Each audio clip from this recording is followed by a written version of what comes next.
Hello guys, you are with the Tech Science. Today we are discussing a new point, that is the last point of this metallurgy chapter, belongs to the class 10 in the field of chemistry, and here we have the concept of corrosion that we already discussed in the chapter chemical reaction in the equation.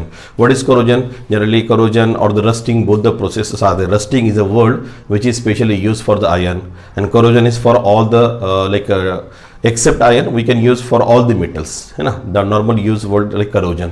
So what is this rusting and corrosion? Of course the metal, it gets start to decompose. Disintegration of the metal gets started because of the kind of reaction with the air. So in air there is a presence of moisture, in air there is a presence of oxygen, and when such processes are there, the chemical reaction in between these with the metal, so of course there is a corrosion occurs and the particular metal start to disintegrate, it start to decompose, and one of the after a long time you got that the metal is completely not in use for us. For example, number of vehicles are there, they get corrode when they are only at the one place for a long time. The cities where there is a sea coast is there, because of the humidity, the amount of water vapors are more, in that case also corrosion process gets started, as well as number of different types of environmental factors are there. Because of that the corrosion process makes some kind of damage for these metal. And now question is, what in our day-to-day life we are focusing on iron only. Why? Because iron is a kind of metal which can be used in large extent. So number of things are there which for the reason what we have to, how to avoid the corrosion, how can we prevent the corrosion, and there are different methods are there if you have to prevent such corrosion. Example, you can apply a kind of such layer of such substance which does not have any kind of reaction with the air, so that substance may be prevent to the original substance from the corrosion. Second, we can apply, for example, in our house we have different types of windows are there made up of iron, we have door is there, so different types of objects is there in our household appliances also there, some kind of things are there which are made up of metal. Then we are using a painting process, we paint that particular thing. What is this? It is used for to avoid the corrosion. So different types of method we are applying. One more thing is that you can apply such kind of layers, it may be a metal or non-metal, on that metal to whom you want to stop the corrosion. In that case you apply the layer of such things or such metal which having the less reactivity and which prevent the direct corrosion of the original metal. It is with the direct contact, it is used to avoid the direct contact of air, we can say that in short. Okay, it is used to avoid the direct contact of the air. You can use kind of metal or non-metal on the substance to whom you have to prevent the corrosion, and it can be used at different types of methods are there. There is not any kind of there is no any kind of unique method to avoid the prevention of corrosion. Different metal or different types of techniques are there. So I am writing here some of the technique. Example, galvanization is one of the technique to avoid the corrosion of iron or steel. Tinning is one of the process to avoid the corrosion of copper or brass vessels. Anodization is the technique used to avoid the corrosion of aluminum or copper. Alloying is one of the method to avoid the corrosion of the alloys like stainless steel or bronze.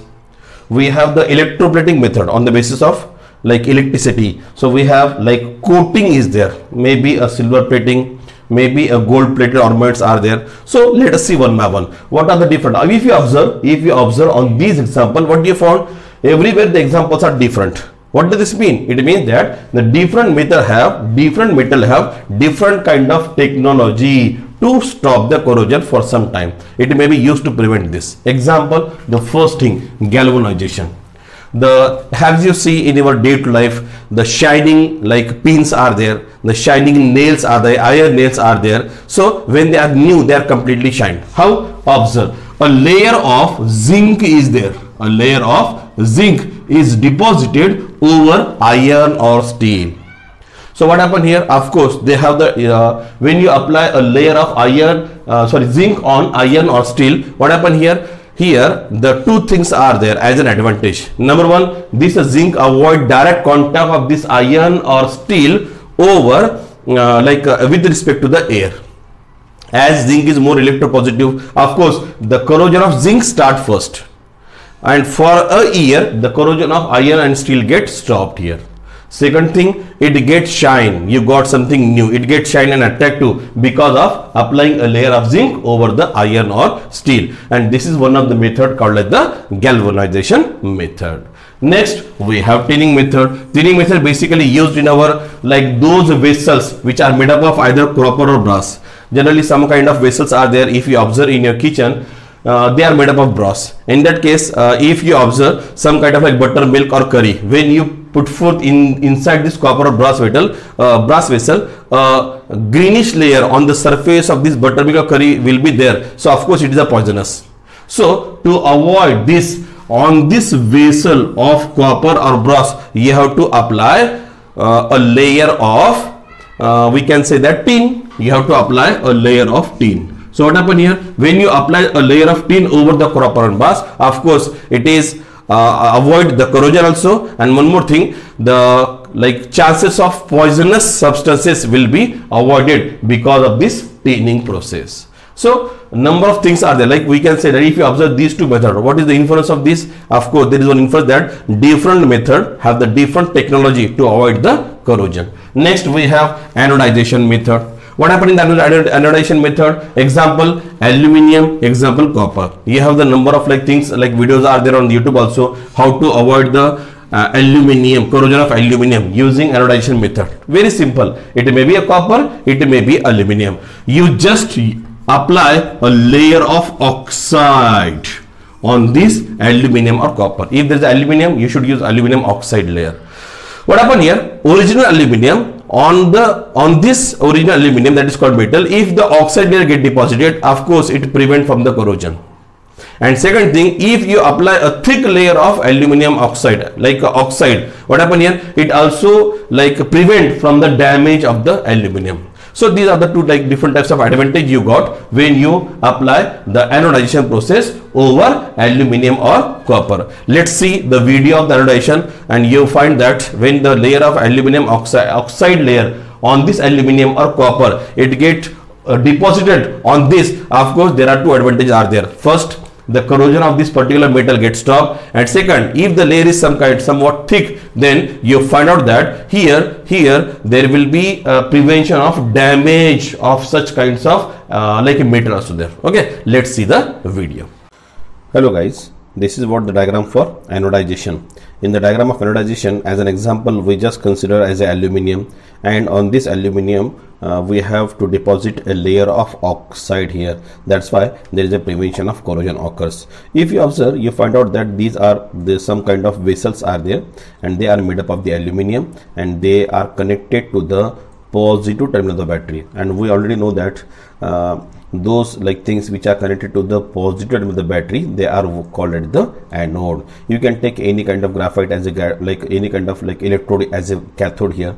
So what is meant by cathode? Those things which are connected to negative terminal of the battery, they work as a cathode. And here to deposit the layer of oxide, we are using a kind of solution that is called sulfuric acid. Generally we are using here, and the process of this anodization gets started with the help of this battery. Okay, now when the process gets started, what happen here? Of course there is a aluminium like a rod is there, it may be a vessel is there, and here as aluminium is connected to anode, on oxygen get released, and it having the negative charge, of course it get like attracted toward the positive terminal of the battery, which means that they are attracted toward the anode. What does this mean? It means that a layer of oxide get deposited on this things which are made up of like aluminum. It may be like a vessel, it may be any kind of like object, it may be an electrode also. So this is what the anodization process, where a layer of oxide get deposited on this aluminium, and which form aluminium oxide. If this aluminum oxide layer, of course it prevent from the corrosion, and if the layer of oxide gets somewhat thick, of course it is used also prevent from the damage. So this is what the first video on which the how the prevention of aluminium get executed with the help of this process called as the anodization process. Okay, yes, we have the fourth one more method to prevention of the corrosion is what here we have the alloying method. What is generally, this is what the method, most of the metals, if you have found in our day-to-day life, this method is widely used. It is called alloy. What is alloy? You have to mix an homogeneous mixture. Actually here there is a mixing of, mixing stand for homogeneous mixing. Homogeneous mixing of metal with other metal or some maybe a non-metal. If you mix with these two, what happen here? The rate of the corrosion you have to be decreased, and that particular metal will be long life for us. Example, we have the two types of alloys here, bronze and stainless steel. What about bronze? It's the kind of alloy which having the two types of different things are there. First we have carbon, and second we have, sorry, it doesn't have carbon, it having the copper, and second we have the tin.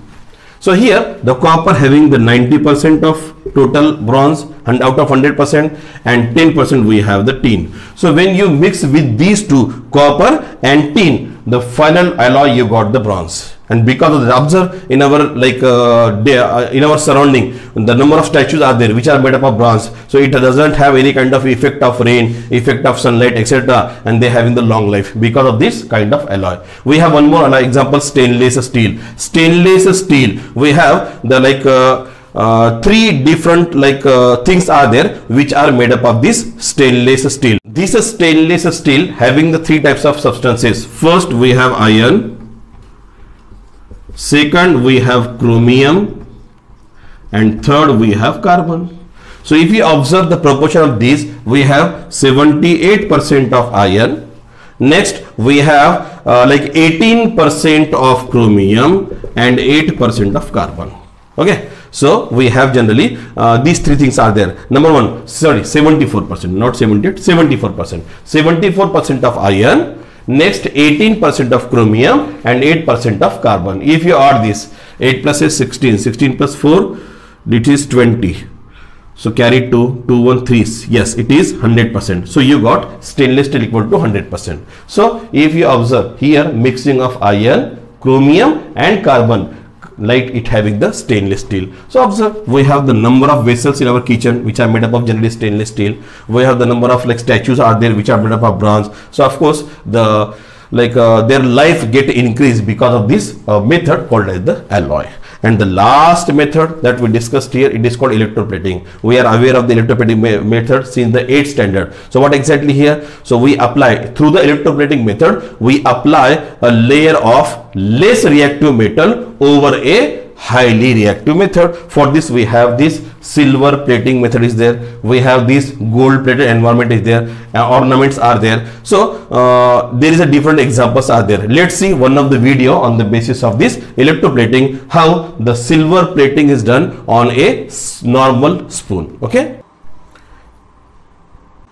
hey guys, this is what the last method, it is called as the electroplating method. This is one of the method out of these 5. For what purpose? It's also having the same purpose, that you have to prevent the corrosion of a particular metal. Here we are used as an example of the silver plating, where this is what the aluminium, and this aluminium we are using on a cathode region. Why cathode region? Because it is connected to negative terminal of the battery, and toward the positive we have this anode, and anode is nothing but what, where the things which are connected to the positive terminal of the battery or the cell, it is considered as a anode.